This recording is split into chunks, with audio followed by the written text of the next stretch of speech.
Listo, ya puedes iniciar. Muy buenos días para todos los que hoy en la mañana se vinculan con nosotros para un día más de capacitación o de charla espírita. Desde la Federación Espírita del Atlántico les damos la bienvenida, la federación que está conformada por ACESPAS, Fusenda y Clara de Asís, ACECLA. De esta manera le damos a todos los que se encuentran en esta mañana un fuerte abrazo fraternal porque en el día a día nos vemos vinculados a tantas actividades y tantas cosas que es importante que nos abracemos. En la mañana de hoy tenemos un disertante importante para nosotros, nuestro compañero Abel Prasca Ortega, el cual hoy se dirigirá a nosotros con el tema conflictos del hogar a la luz de la reencarnación. Nuestro compañero Abel Prasca es dirigente de la Casa Espírita Fusenda, Fundación, Centro de Estudios Mies de Amor.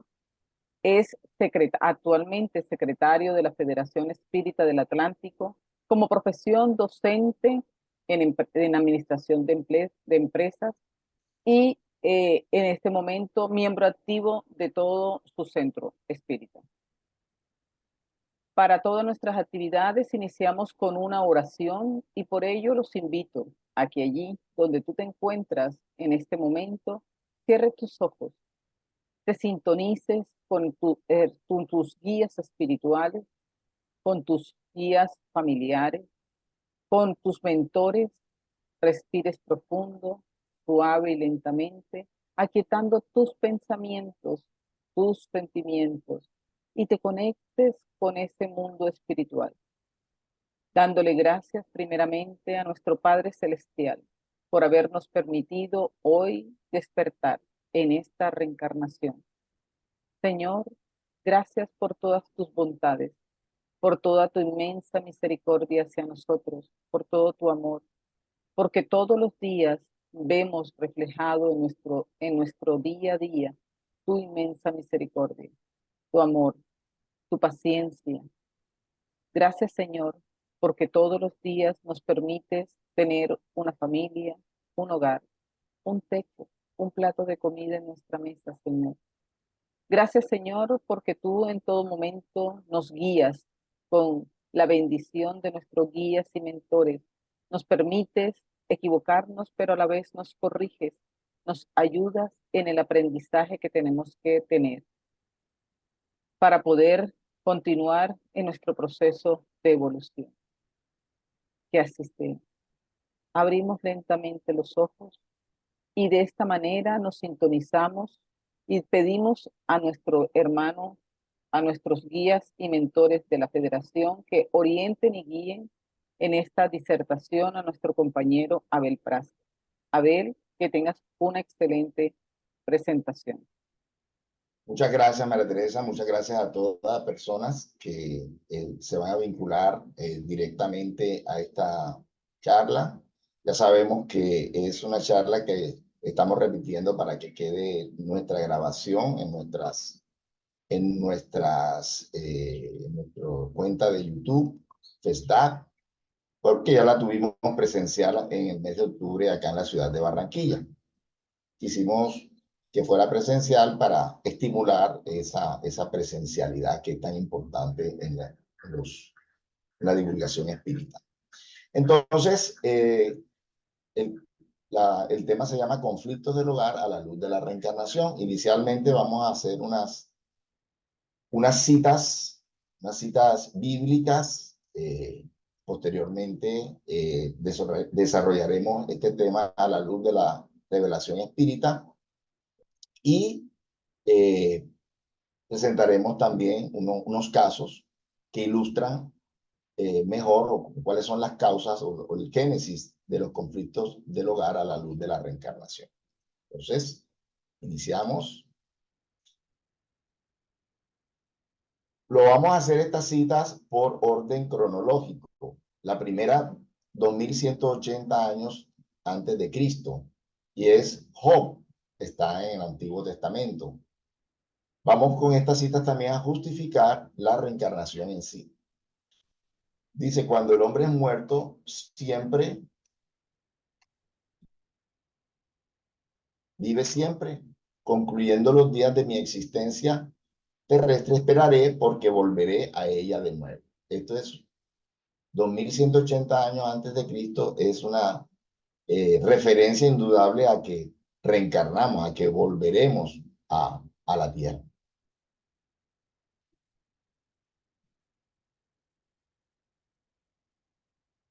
Está en Éxodo, es uno de los mandamientos de la ley de Dios, la primera revelación para nosotros los espíritas, que fueron los 10 mandamientos de Moisés. Dice, honra a tu padre y a tu madre para que seas de larga vida sobre la tierra que el Señor tu Dios te dará. Está en el Decálogo, 1440 años antes de Cristo. Esta cita es muy importante, pues estamos hablando de la conformación de la familia y lo importante que es el tratar bien, el tener gratitud por esos padres y por esas madres que nos han dado la vida física. Bien. Aquí está la profecía de la primera revelación a la segunda revelación. Dice el mismo Moisés, dice así, profeta de medio de ti, de tus hermanos como yo, te levantará Jehová tu Dios, a él oiréis. Deuteronomio. Esto fue 1440 a 1400 años antes de Cristo. Importante es esta, que el mismo Moisés está diciendo que va a venir a Jesús, continuando con esa ley de Dios, con esa revelación progresiva de esa ley de Dios. Miren la importante distancia del tiempo de 1400 años antes de nacer Jesús. Esto nos va a servir más adelante también para alguna explicación que vamos a dar. Luego, 900 años antes de Cristo, dice así, y ellos le respondieron, un varón que tenía vestido de pelo y ceñía sus lomos con un cinturón de cuero. Entonces él dijo, es Elías Tisbita. Está en Segunda de Reyes, el versículo 8. 900 años antes de Cristo. Esta referencia nos va también a servir para comprobar las similitudes de Elías, uno de los grandes profetas del Antiguo Testamento, con Juan el Bautista. Más adelante vamos a demostrar, creo que hasta la saciedad, de que es Juan el Bautista una reencarnación de Elías. ¿Sí? Aquí vemos cómo se asemeja o se va a asemejar la forma como se vestían ambos. Otra cita acá en Primera de Reyes dice, entonces Elías les dijo, prended a los profetas de Baal para que no escape ninguno. Y ellos lo prendieron y los llevó Elías al arroyo de Sison y allí los degolló. Entonces, era una apuesta que habían hecho Elías con su Dios y los adoradores de Baal, precisamente con Baal, a ver quién prendía una leña que estaban colocada allí. Y pues los adoradores de Baal no pudieron prender la leña y Elías pues oró a Dios y el caso de él sí se pudo prender esa leña y entonces él degolló a adoradores de Baal, como dice el texto. Esto nos va a servir porque esto, indudablemente, Elías quería posicionar al Dios de Israel como el Dios verdadero, pero cometió un abuso, digamos, de poder, si se pudiera llamar así, degollando así colectivamente, eran muchísimos, eran cientos de adoradores de Baal, y por eso en la personalidad de Juan el Bautista, él va a desencarnar decapitado prácticamente de la misma manera como él mandó a morir a esos adoradores de Baal. Entonces, interesante también esta ley de causa y efecto que fue ejercida sobre Juan el Bautista, repito, reencarnación de Elías. Esto fue 900 años antes de Cristo. Hay una profecía de Joel, profeta Joel, que también tiene que ver con el espiritismo. Y dice así: y después de esto derramaré mi espíritu sobre toda carne y profetizarán vuestros hijos, vuestras hijas, vuestros ancianos soñarán sueños y vuestros jóvenes verán visiones. Esto fue 850 años antes de Cristo. Y vemos que la revelación espírita,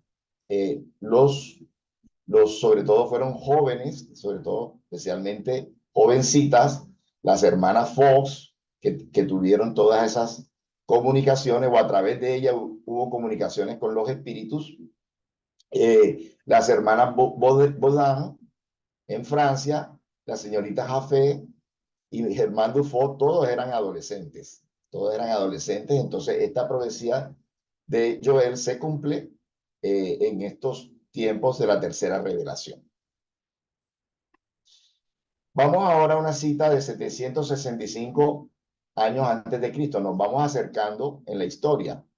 Es el profeta Isaías: vivirán de nuevo tus muertos, mis muertos resucitarán, despertaos y dad alabanza los que moráis en el polvo, porque tu rocío es rocío de luz y la tierra de los gigantes la reducirás a ruinas. Vivirán de nuevo tus muertos. Eso está muy claro, diciendo que estos muertos pues tomarán nuevamente vida. Lógicamente no se utiliza la palabra reencarnación, pero sí se puede deducir. Entonces vamos con una cita de 469 años antes de Cristo, de Sócrates. Sabemos que Sócrates no escribió nada, pero su discípulo Platón y otros discípulos sí escribieron por él. Vamos a ver qué nos dice Sócrates sobre este mismo tema de la reencarnación. El alma impura en este estado es arrastrada e impelida de nuevo hacia el mundo visible, por el horror que tiene a lo invisible e inmaterial. Entonces, está errante, se dice, alrededor de los monumentos y de los sepulcros, cerca de los cuales se han visto a veces tan tenebrosas como deben ser las imágenes de las almas que han dejado el cuerpo sin estar enteramente purificadas y que conservan algo de la forma material, lo que hace que puedan verse. Estas no son las almas de los buenos, sí las de los malos, que están obligadas a permanecer errantes en estos parajes, a donde llevan consigo la pena de su primera vida y en donde permanecen errantes hasta que los apetitos inherentes a la forma material que ellas se han dado las conducen a un cuerpo, y entonces vuelven sin duda a tomar las mismas costumbres que durante su primera vida eran objetos de sus predilecciones. Entonces vuelven a tomar un cuerpo. ¿Sí? Vemos aquí el concepto de la reencarnación, repito, aunque no se diga la palabra, pero es un concepto claro. Otra cita del mismo Sócrates en la misma época: después de la muerte, el genio, daimon o demonio, en aquella época, daimon, lo que hoy, la palabra que hoy eh, se refleja como demonio, se traduce como demonio, no necesariamente era un ser maligno, era solamente un, decir, espíritu o genio. Entonces podían haber daimon o demonios buenos y daimon o demonios no tan buenos, no tan evolucionados. Entonces dice: después de la muerte el genio, daimon, que nos ha sido destinado durante nuestra vida, entiéndase, guía espiritual, nos lleva a un paraje en donde se reúnen todos aquellos que deben ser conducidos a las hadas para ser juzgados. Las almas, después de haber permanecido en las hadas el tiempo necesario, vuelven a ser conducidas a esta vida en numerosos y largos periodos. O sea, las reencarnaciones son numerosas, en algunas ocasiones son largas los años que se tienen en la reencarnación. Entonces, ahora, 430, casi que, digamos, contemporáneo con Sócrates, el profeta Malaquías hace un gran anuncio. Dice: miren, voy a enviar al profeta Elías a ustedes antes de que llegue el día del Señor, grande y terrible. Elías ayudará a reconciliar a los hijos con sus padres. No vaya a ser que venga yo y destruya la tierra por completo. Malaquías, 430 años antes de Cristo. Entonces, ya Elías, ya habíamos hablado de Elías, fueron 900 años antes de Cristo. O sea, hacía 500 años que había encarnado Elías, y 500 años después, Malaquías está diciendo, voy a enviar al profeta Elías. O sea, es una profecía antes de que llegue el día del Señor. O sea, antes de que llegara el Mesías, iba a enviar a Elías. Ya el Mesías lo había anunciado Isaías 300 años antes, ¿sí? 200 años antes. Entonces, está claro, antes del Mesías vendría Elías. Eso lo dice Malaquías. Mírese bien qué viene a hacer Elías. Ayudará a reconciliar a los hijos con sus padres. Vamos a ver más adelante. Entonces, en San Lucas, está esta cita a raíz del nacimiento de Juan el Bautista. El ángel Gabriel se le presenta a Zacarías, su padre, y le dice, él mismo abrirá el camino del Señor con el espíritu y el poder del profeta Elías. O sea, el ángel Gabriel, antes de nacer Juan el Bautista, le está diciendo que vendrá con el espíritu y el poder del profeta Elías y reconciliará a padres e hijos. Fíjense la coincidencia con la profecía de Malaquías, que dice, Elías ayudará a reconciliar a los hijos con sus padres. De este modo preparará al Señor un pueblo bien dispuesto. Esa es la labor de Juan el Bautista. Esto es en el año cero del nacimiento de Jesús. Entonces, vemos aquí ya el cumplimiento de la profecía de Malaquías en el nacimiento del hijo de Zacarías, que se va a llamar Juan el Bautista. Vemos aquí la descripción de cómo se vestía Juan. Juan estaba vestido de pelo de camello y tenía un cinto de cuero alrededor de sus lomos. Exactamente como veíamos ahorita, que era como se vestía el profeta Elías. Esto es ya en el año 30. Del año 30 al año 33, donde nos describen los evangelios. Bien, ahora vemos al propio Jesús demostrando la reencarnación de el profeta Elías. Dice, y desde los días de Juan el Bautista hasta ahora, el reino de los cielos, estas son palabras de Jesús que están en San Mateo. El reino de los cielos padece fuerza y los que la hacen lo arrebatan. O sea, el ojo por ojo, diente por diente. Porque todos los profetas y la ley hasta Juan profetizaron. Y si queréis recibir, él es aquel Elías que ha de venir. El que tiene orejas para oír, que oiga. Está en San Mateo, este es el año entre el 30 y 33. El propio Jesús está diciendo de que Juan el Bautista es el mismo Elías que ha de venir, ¿sí? Y se refirió al tiempo en que Juan el Bautista era Elías, que era el tiempo donde el reino de los cielos se hacía por la fuerza. ¿Ok? Bueno, entonces aquí está el relato donde Herodes ordenó pues cortarle la cabeza a Juan en la cárcel. Y aquí en el año 30. Y aquí pues estamos diciendo que Elías fue como una expiación, ¿sí? De el tiempo en que Juan el Bautista era Elías y mandó a degollar a cientos de adoradores de Baal. En este caso, él desencarna a través de la decapitación de Herodes, que creo que todos recordamos ese pasaje.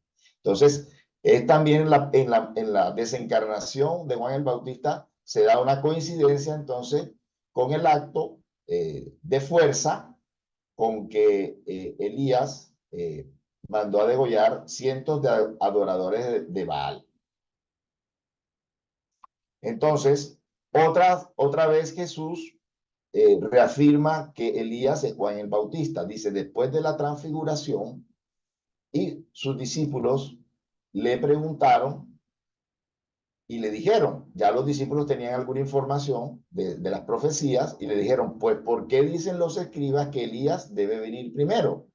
Y él le respondió y dijo, Elías en verdad ha de venir y restablecerá todas las cosas. Pero yo os digo que ya vino Elías y no le conocieron. Antes hicieron con él cuanto quisieron. Así también ellos harán padecer al Hijo del Hombre. Entonces entendieron los discípulos que de Juan el Bautista les había hablado. Fueron las propias palabras de Jesús. Lo interesante es que acababan de ver en el Tabor, ahí en la llamada transfiguración, al lado de Jesús, vieron materializarse a Elías y a Moisés. O sea, y aquí ya Jesús está anunciando, está hablando de que Juan el Bautista había sido muerto. Entonces, Jesús, o en el Monte Tabor, lo que pasa es que Juan el Bautista se muestra, se materializa con la personalidad de Elías, el antiguo profeta, a pesar de que era el mismo Juan el Bautista, pero en ese momento tenía mayor trascendencia el profeta Elías y Moisés, y por eso Juan el Bautista se presenta ahí con la personalidad de Elías. Pero el Mesías Jesús otra vez confirma que se cumplió la profecía y que Juan el Bautista era ese Elías que debía venir. Y llegó la noticia de Herodes el tetrarca, todo lo que hacía Jesús. Y quedó como suspenso, porque decían algunos que Juan ha resucitado de entre los muertos, y otros que Elías había aparecido, y otros que un profeta de los antiguos había resucitado.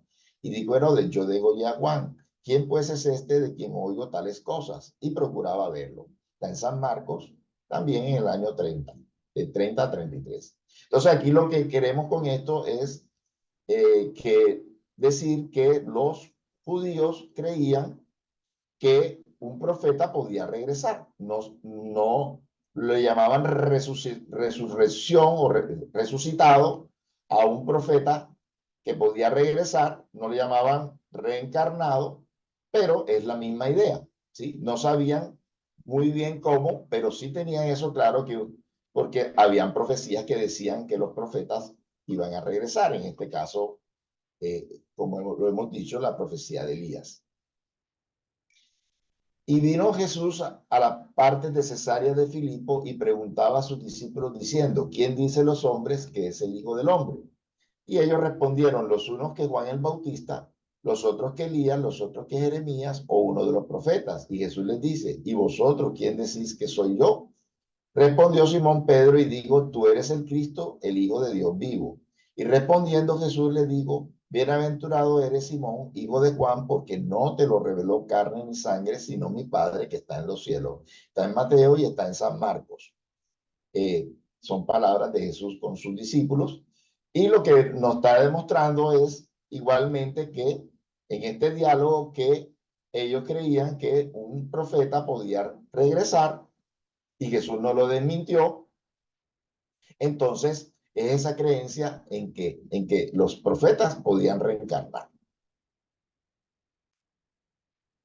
Bien, y había un hombre de los fariseos llamado Nicodemos, príncipe de los judíos. Este vio a Jesús de noche y le dijo, Rabí, sabemos que eres maestro, venido de Dios, porque ninguno puede hacer estos milagros que tú haces si Dios no estuviera con él.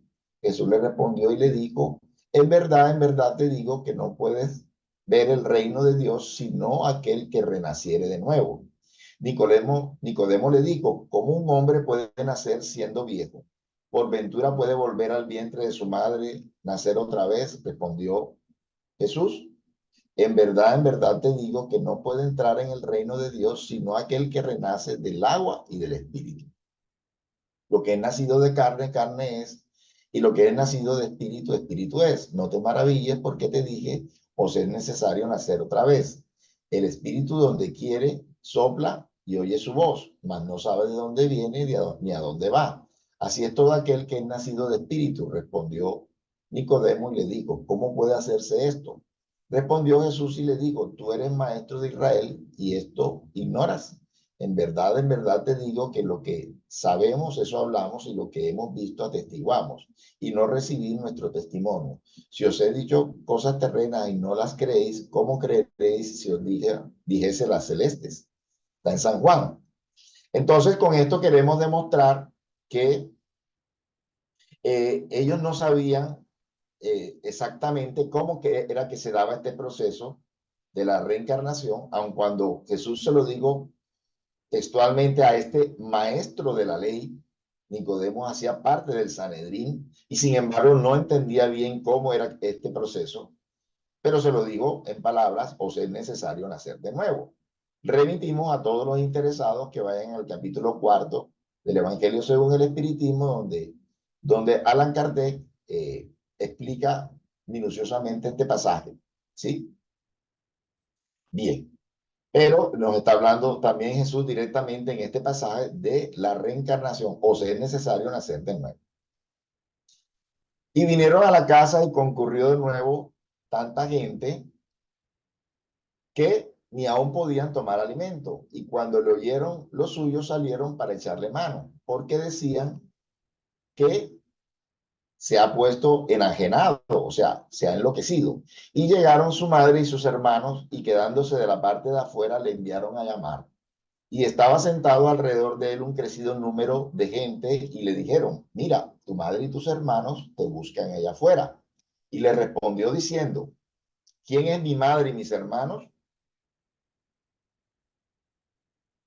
Y mirando a los que estaban sentados alrededor de sí, he aquí les dijo: mi madre y mis hermanos, porque el que hiciera la voluntad de Dios, ese es mi hermano, mi hermana y mi madre. Está en San Marcos, está en San Mateo.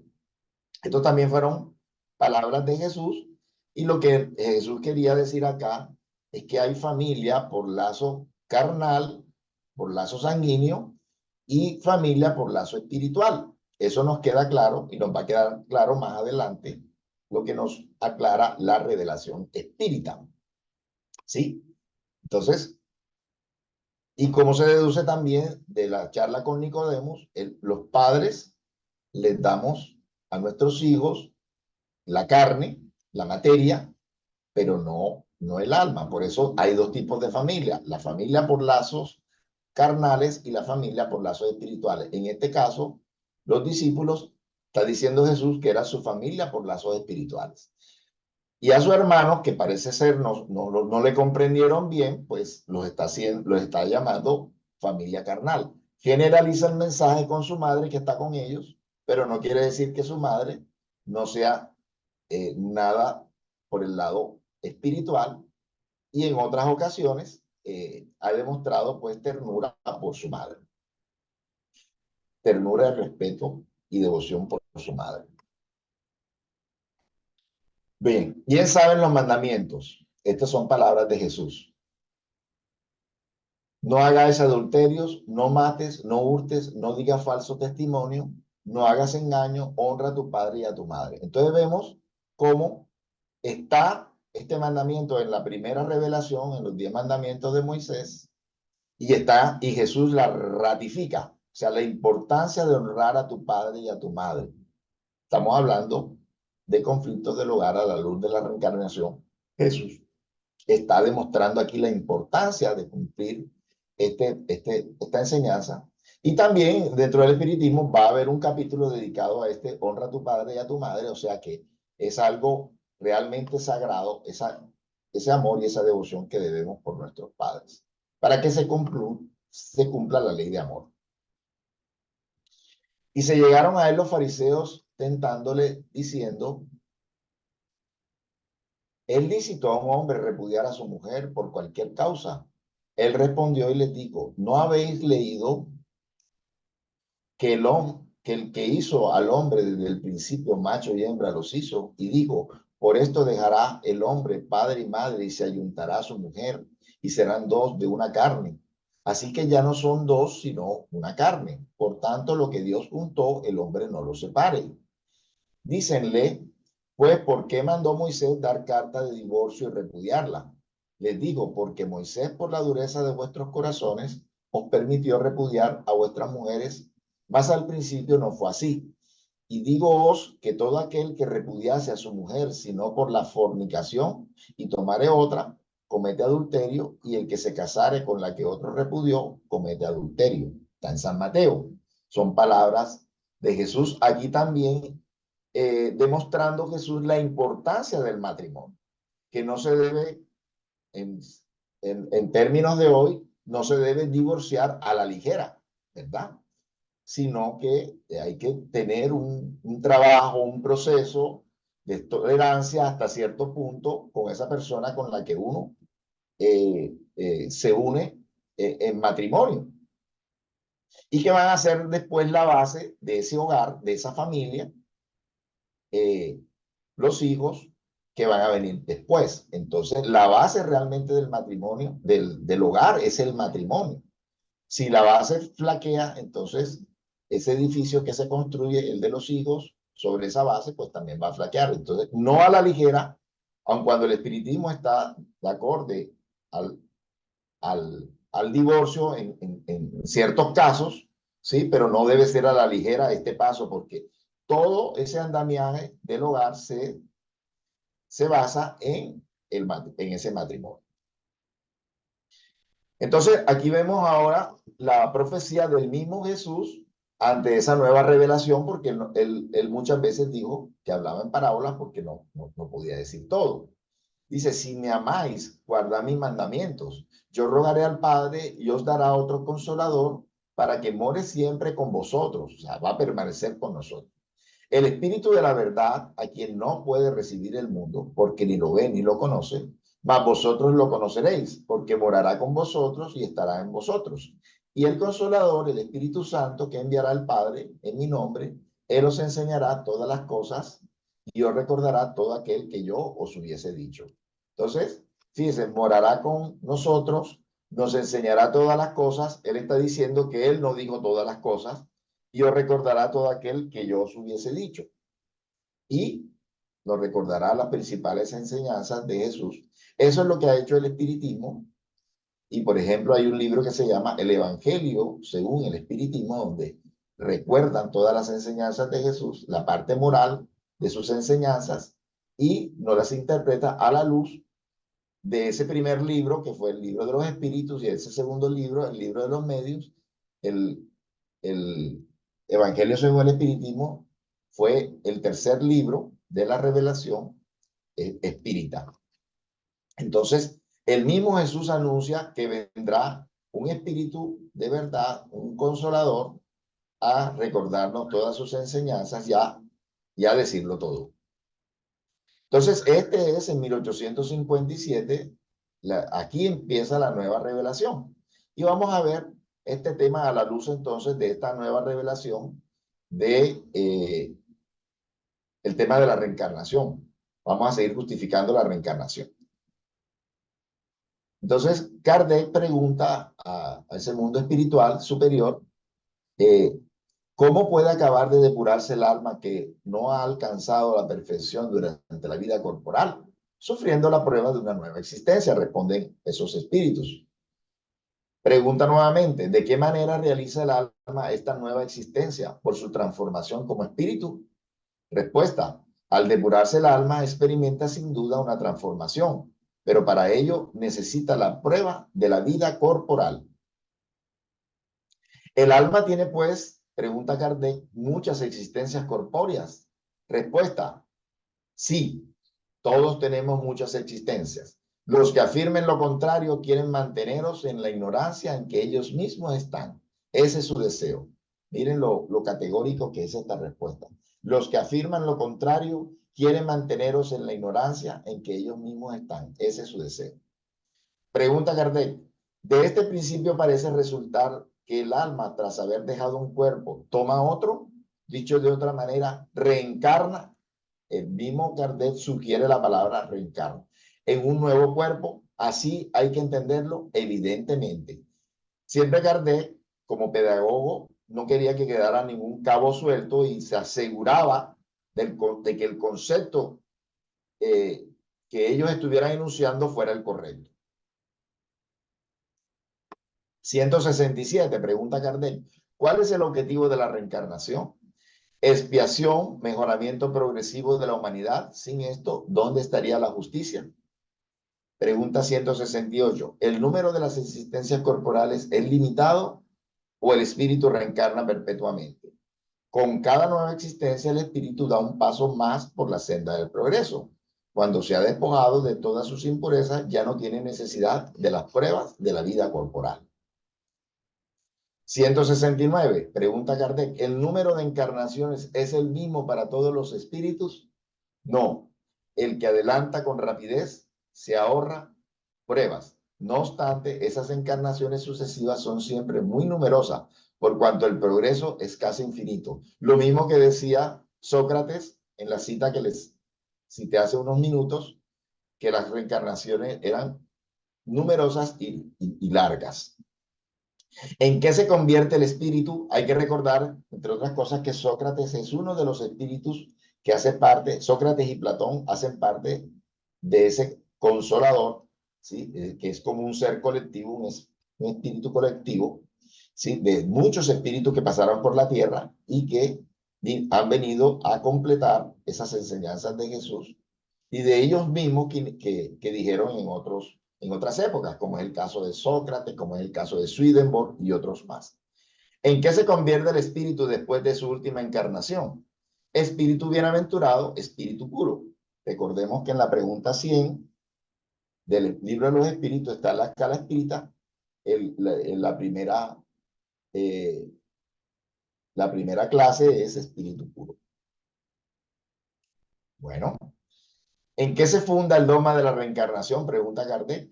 En la justicia de Dios y en la revelación, porque sin cesarlo lo repetimos, un buen padre deja siempre a sus hijos una puerta abierta para el arrepentimiento.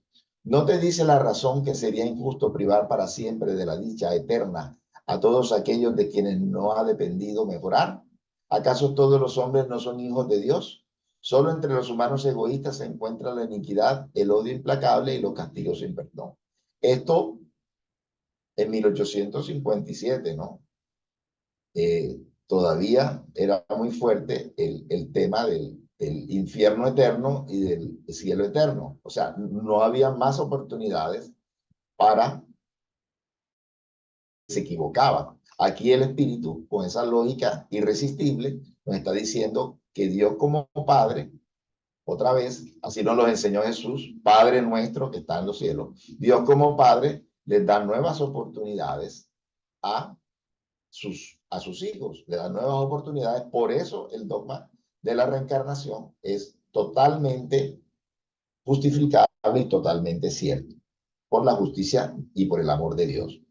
Vamos entonces a ver en 1864 el siguiente mensaje que explica de una manera admirable y casi que sin necesidad de yo de dar esta conferencia, se pudiera explicar por qué se dan los conflictos del hogar a la luz de la reencarnación. Es un mensaje de San Agustín Espíritu que da en 1800 también 60 y algo. Ahora lo vamos a ver. Entonces está en el tercer libro de la codificación espírita, esa nueva revelación profetizada por Jesús, está este mensaje. Y dice así, es uno de los mensajes más largos de las instrucciones de los espíritus que están contenidas en este libro, pero es tan explícito eh, este tema que nos ha tocado dar, que lo vamos a leer con el permiso de todos ustedes.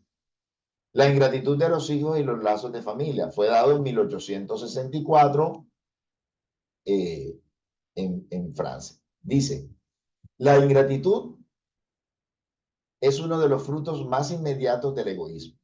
Subleva siempre los corazones honrados, pero la de los hijos con respecto a sus padres tiene aún un carácter más odioso.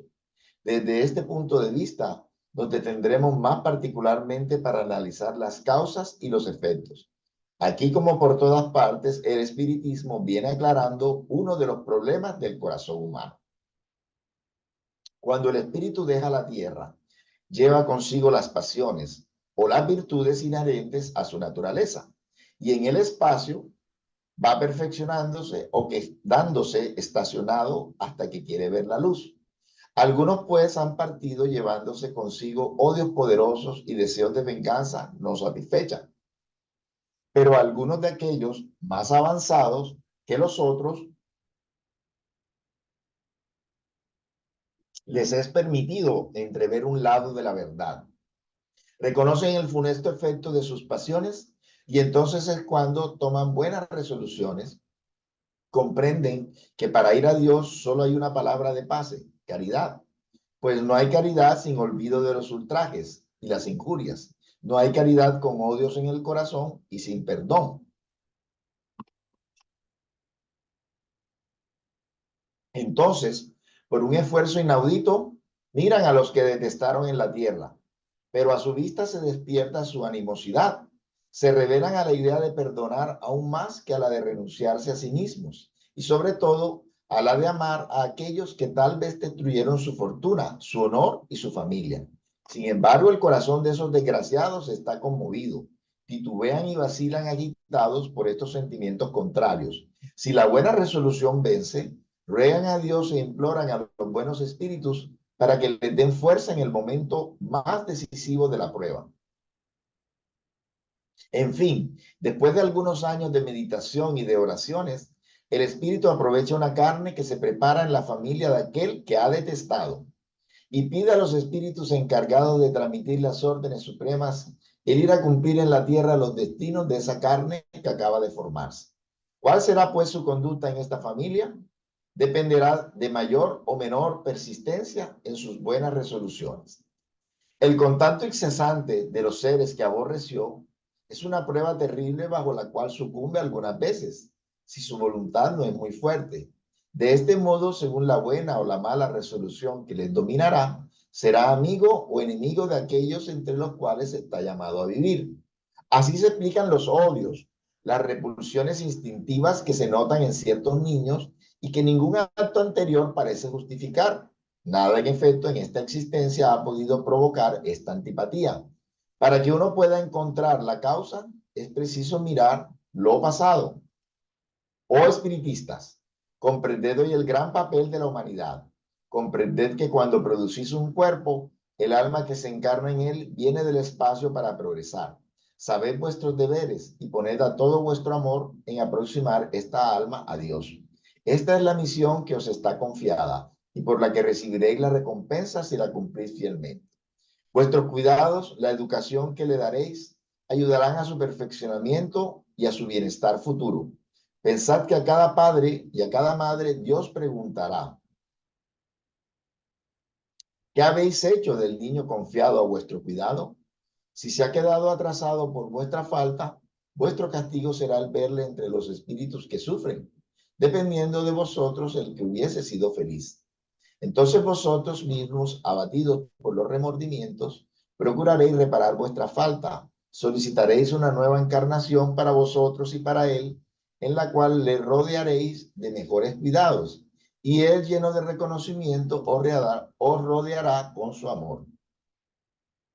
No desechéis pues al hijo que en la cuna rechaza a su madre, ni al que paga con ingratitudes. No es la casualidad la que os ha hecho así, ni la que os lo ha dado. Una intuición imperfecta del pasado se revela, y de esto podéis juzgar que el uno o el otro ha aborrecido mucho o ha sido muy ofendido, que el uno o el otro ha venido para perdonar o espiar. Madres, abrazad pues al hijo que os causa tristeza y decíos, uno de nosotros dos es culpable.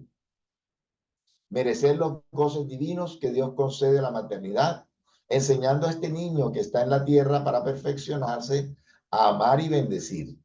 Mas hay muchos de entre vosotros, en lugar de echar fuera los malos principios innatos de las existencias anteriores, por medio de la educación, entretenéis y desarrolláis estos mismos principios por una culpable debilidad o por indolencia. Pero más tarde, vuestro corazón ulcerado por la ingratitud de vuestros hijos será para vosotros desde esta vida el principio de vuestra expiación. La tarea no es tan difícil como podríais creerlo. No exige la ciencia del mundo. Lo mismo puede cumplirla el sabio que el ignorante. Y el espiritismo viene a facilitarla, haciendo conocer la causa de las imperfecciones del corazón. Desde la cuna, el hijo manifiesta los instintos buenos o malos que trae de su existencia anterior. Es preciso aplicarse a estudiarlos. Todos los males tienen su principio en el egoísmo y en el orgullo. Vigilad pues las menores señales que revelan el germen de estos vicios y dedicaos a combatirlos sin esperar que echen raíces profundas. Haced como el buen jardinero que arranca los malos vástagos a medida que los ve apuntar en el árbol. Si dejáis desarrollar el egoísmo y el orgullo, no os admiréis si más tarde os pagan con ingratitudes. Cuando los padres han hecho todo cuanto han podido para el adelantamiento moral de sus hijos, si no pueden conseguir su objeto, no pueden hacerse cargos y su conciencia puede estar tranquila. Pero al pesar muy natural que experimentan por el mal éxito de sus esfuerzos, Dios reserva un grande, un inmenso consuelo por la certeza de que solo es un atraso y que les será permitido acabar en otra existencia la obra empezada en esta, y que un día el hijo ingrato le recompensará con su amor. Dios no ha hecho las pruebas superiores a las fuerzas del que las pide. No permite sino las que se pueden cumplir. Si no se llena el objeto, no es la posibilidad la que le falta, sino la voluntad. Porque ¿cuántos hay que en lugar de resistir a las malas tentaciones, se entregan y complacen en ellas? Para estos están reservados los llantos y el crujir de dientes en sus existencias posteriores. Pero admirar la bondad de Dios que nunca cierra la puerta al arrepentimiento. Llega un día en que el culpable se cansa de sufrir o en que su orgullo al fin se ha dominado. Y entonces es cuando Dios abre sus brazos paternales al hijo pródigo que se echa a sus pies. Las grandes pruebas, escuchadme bien, son casi siempre indicio de un fin de sufrimientos y de un perfeccionamiento del espíritu cuando son aceptadas por amor. Este es un momento supremo y entonces es cuando sobre todo conviene no desfallecer murmurando, si no se quiere perder el fruto y tener que empezar otra vez. En lugar de quejaros, dad gracias a Dios que os ofrece la ocasión de vencer para daros el premio de la victoria. Entonces, cuando al salir del torbellino del mundo terrestre entréis en el de los espíritus, seréis allí aclamado como el soldado que sale victorioso de la pelea. De todas las pruebas, las más poderosas son las que afectan al corazón. Hay quien soporta con valor la miseria y las privaciones materiales y sucumbe bajo el peso de la tristeza doméstica, mortificado por la ingratitud de los suyos.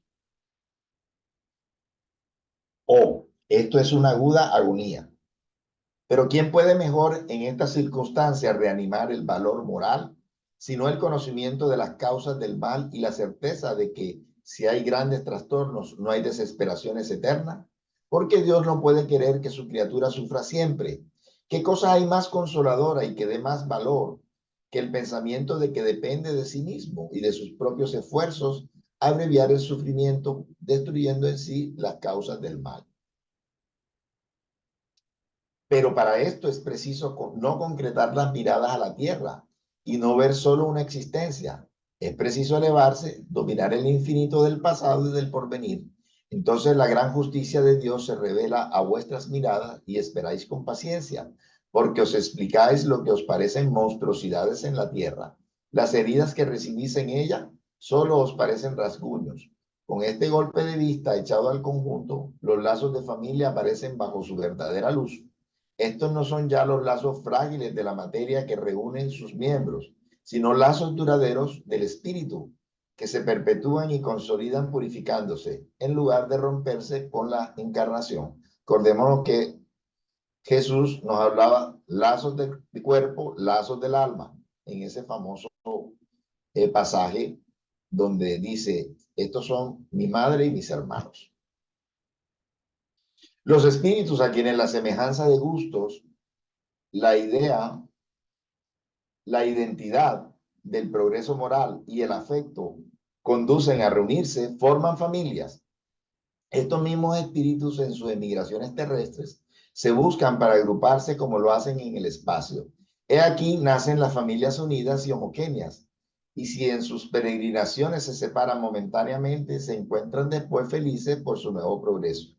Pero como no deben trabajar solo para sí, Dios permite que los espíritus menos adelantados vengan a encarnarse entre ellos para tomar consejos y buenos ejemplos en provecho de su adelantamiento. Algunas veces ponen la disensión entre ellos, pero esta es la prueba, esta es la tarea. Acogerlos, pues, como hermanos, ayudarles y más tarde en el mundo de los espíritus la familia se felicitará por haber salvado del naufragio a los que a su vez podrán salvar a otros. Esto fue dado por el espíritu de San Agustín en París en 1862. Entonces, fíjense cómo está detallado aquí la razón de ser de los conflictos en el hogar. Algunas veces dice San Agustín, espíritus que se han detestado y que quieren o que necesitan volver a estar juntos y lo hacen a través de la familia, a través de padres, a través de hermanos, ¿sí? A veces son familias homogéneas, ¿sí? Que por afinidad también se reúnen en un mismo círculo, pero fíjense ustedes, Dios no hace nada inútil. Aún en las familias homogéneas, a veces se permiten que espíritus que no estén de ese mismo nivel evolutivo encarnen para que puedan aprender de esa familia homogénea el bien, ¿sí? Recordemos que los primeros 7 años de encarnación son el periodo más sugestivo para que el espíritu eh, grabe esas enseñanzas de sus padres y, y cambie, sea mejor. Entonces Dios quiere que esos espíritus no tan avanzados encarnen también en familias homogéneas para aprender de ellos. A veces crean las peleas, pero ahí está la prueba, ¿cierto? Entonces, San Agustín no generaliza que todas las familias que se conforman, en ellas haya conflictos, pero sí puede existir, ¿sí? Puede existir, y en un planeta como la Tierra, mundo de expiación y prueba, es muy generalizado este caso. Y es por eso que vamos a colocar a continuación unos ejemplos, cinco casos que aparecen en el libro Acción y Reacción. En el año de 1957 fue recibido del medium Chico Xavier y el espíritu Andrés Luis, donde se recrean la génesis de estos hogares, el porqué de las relaciones, de los conflictos en estos hogares, cuál es la razón espiritual de esos conflictos en el hogar. Entonces, a continuación vamos a ver estos casos. El caso de Antonio Olimpio. Antonio Olimpio tenía 2 hermanos, Clarindo y Lionel. Heredó una gran fortuna, pero no quiso compartir su fortuna y programó el asesinato de sus hermanos. Sus hermanos desencarnados provocaron a la vez el suicidio de Alcira por influencia espiritual, su esposa, la esposa de Antonio Olimpio. Antonio Olimpio desencarna también y deja como heredero de su fortuna a Luis, el hijo que tuvo con Alcira. Antonio Olimpio debe reencarnar como hijo de Luis y al unirse nuevamente con Alcira recibirá como hijos a sus anteriores hermanos Clarindo y Lonel, a los que asesinó, restituyéndoles una nueva existencia y su fortuna. Entonces, los antiguos asesinados por él,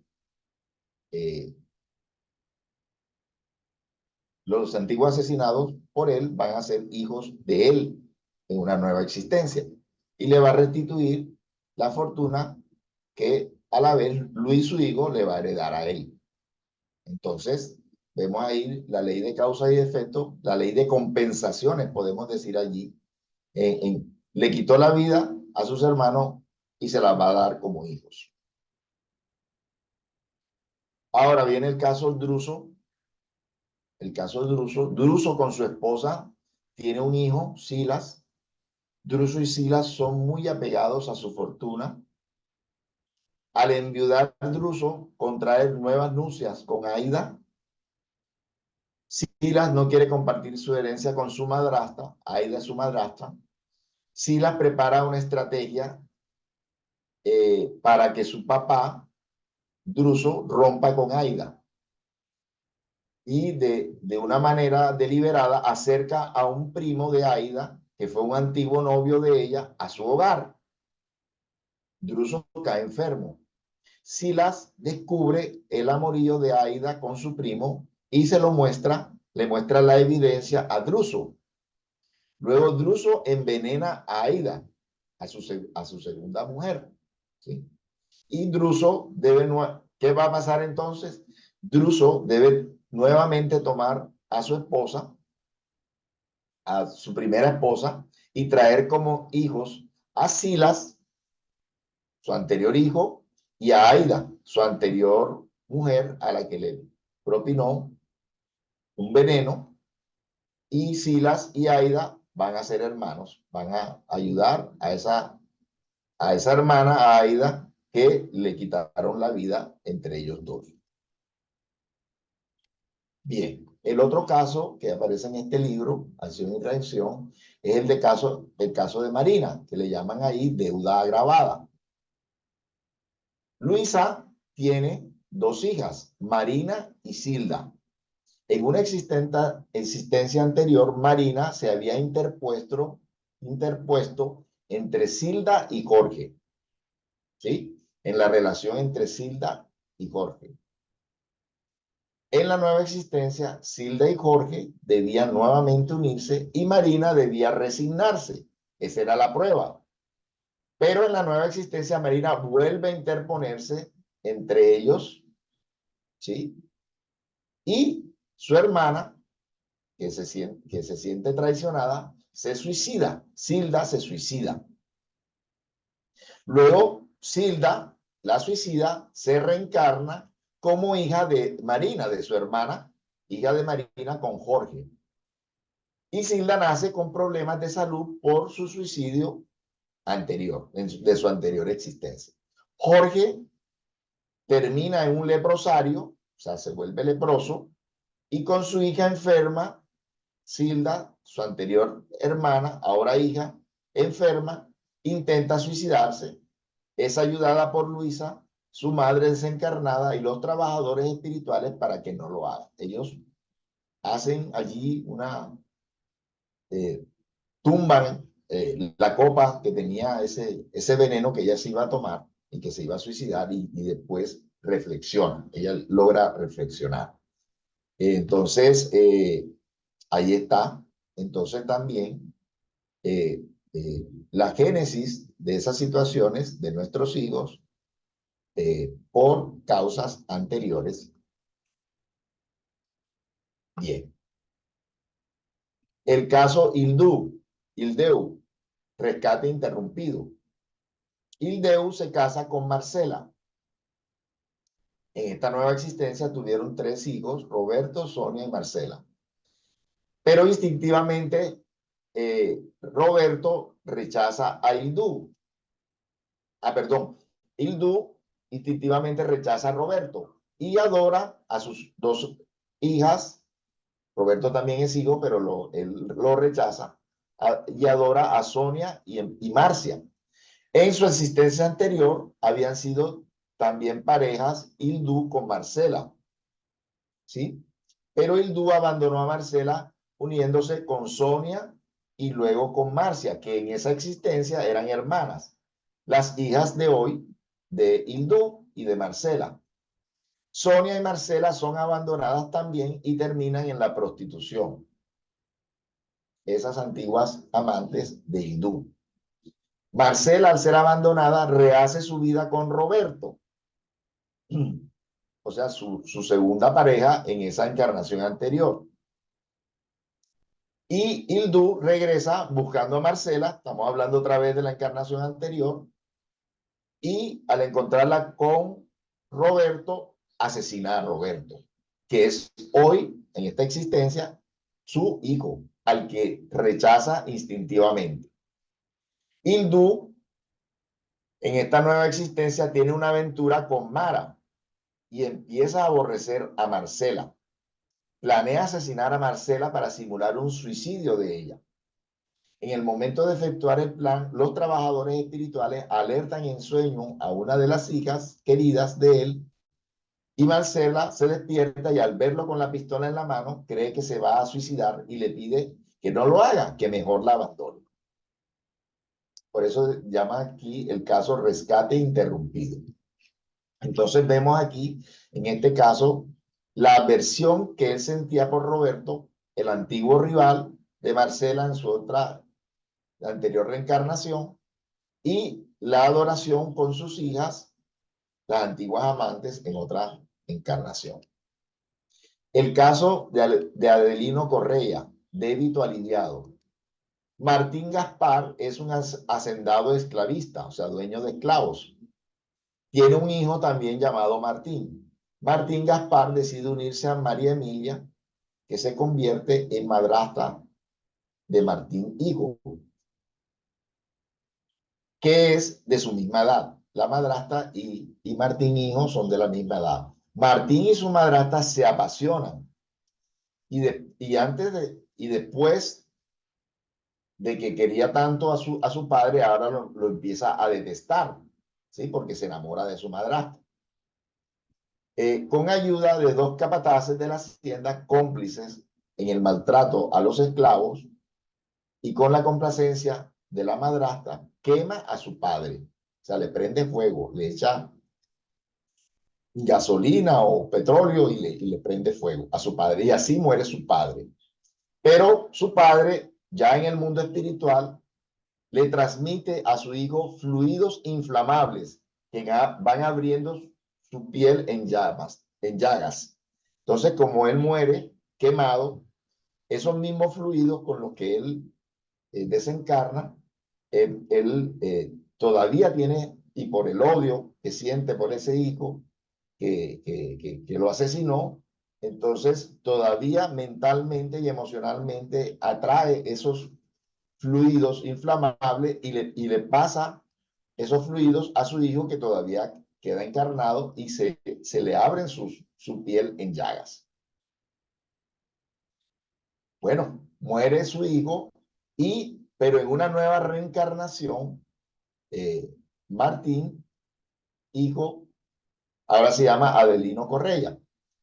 Eh, Él reencarna, se hace militante convencido de la revelación espírita, pero sufre desde el nacimiento problemas en la piel, que son para él motivo de dolor constante. El mismo problema de la piel que empezó a generarle su padre desencarnado, que él había incendiado. eh, eh, Él reencarna todavía con esas situaciones en la piel. Se casa y es abandonado por su mujer, este Adelino Correa, el antiguo hijo de Martín. Y de esa mujer que lo abandonó, queda su hija Marisa, que es la antigua madrastra María, María Emilia, la antigua madrastra con la que se enamora y con la que se asocia para, para matar a su padre. Además, adopta a dos niños negros, Mario y Raúl, que eran los antiguos capataces, eran crueles con los esclavos, nacen como niños negros abandonados, los adopta. Ya este era tenía una nueva disposición mental, Adelino Correa, iluminado también por la revelación espírita. Pero lo recibe a estos niños como sus hijos.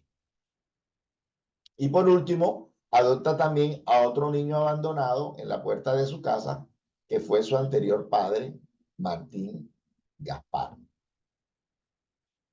Entonces, de esta manera, pues, le devuelve la vida como padre a ese padre que le quitó la vida en una existencia anterior.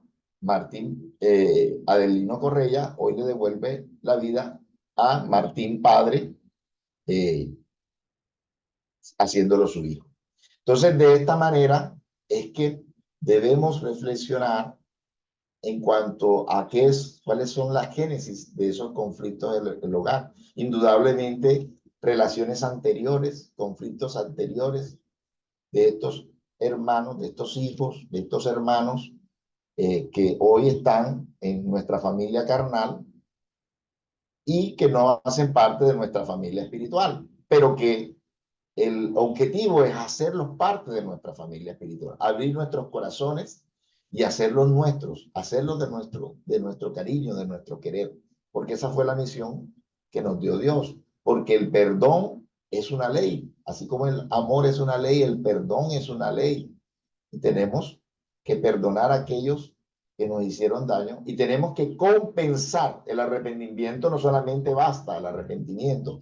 Tenemos que compensarle a esos seres a los que le hicimos daño en el pasado Y una manera de compensar es precisamente darle nuevamente vida. Si se las quitamos, le damos nuevamente vida a esos hermanos en una nueva encarnación y así se cumple la, la ley de causa y efecto en una forma positiva, recuperando nosotros esos hierros, esos errores del pasado con buenas acciones, como es esto que se da en el hogar, la educación de los hijos, la tolerancia con hermanos, la tolerancia a veces con cónyuges, ¿sí? A los que posiblemente le hicimos daño en el pasado.